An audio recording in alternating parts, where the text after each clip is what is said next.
The FCS committee has released their top 10 rankings. So we'll go ahead and go through those now. You've probably seen them by now, so we're just going to generally try to just give our reactions. So, number 1 and number 2, we have no surprises here. North Dakota State, number 1. South Dakota State, number 2. No, not a surprise at all. Both teams have been absolute wagons. Cole Payton for North Dakota State has been a star. It looks like he very well is going to be the next Bison quarterback to get drafted in the NFL. He looks really good. Hopefully has better success.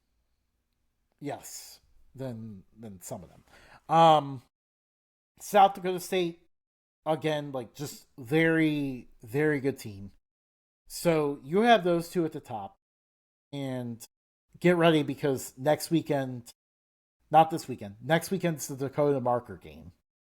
That one, I believe, might be on ESPN too. So make sure you catch that one. I'm already going to say, we're going to be picking that game next week. That one's going to be huge. So then we get to number 3. Number 3 is Tarleton State. And now the question is, like, the loser of the Dakota Marker, do they have to worry about falling behind Tarleton State if the Texans are undefeated at the end of the year? I would say so. If you watched Tarleton State in week 1 at all, you only saw a fraction of what they could do.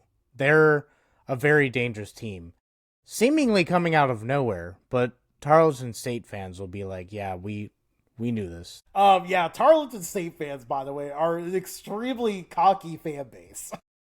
There's it's E! a lot of fun. I got ripped to shreds in week 1 because I forgot to put an E in Tarleton, and then my phone auto-corrected to it. When the game got announced against Bowling Green, some Tarleton State fan wanted to bet on Tarleton State versus Bowling Green in 2026. Which, by the way, in hindsight, Bowling Green, why did we schedule this game? Why did we do this, guys?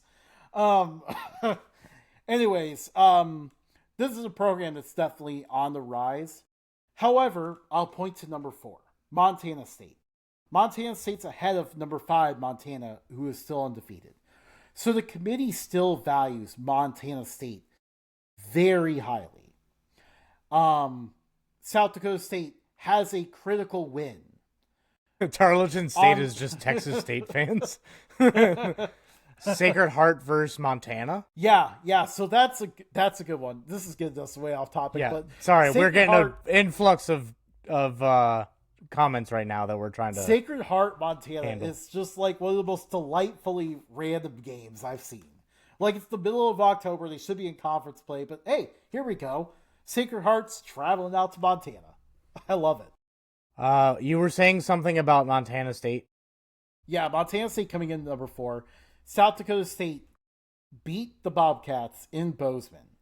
That is a critical win for South Dakota State. And I think the respect you're seeing Montana State get might mean that South Dakota State is safe if they were to lose to North Dakota State in competitive fashion.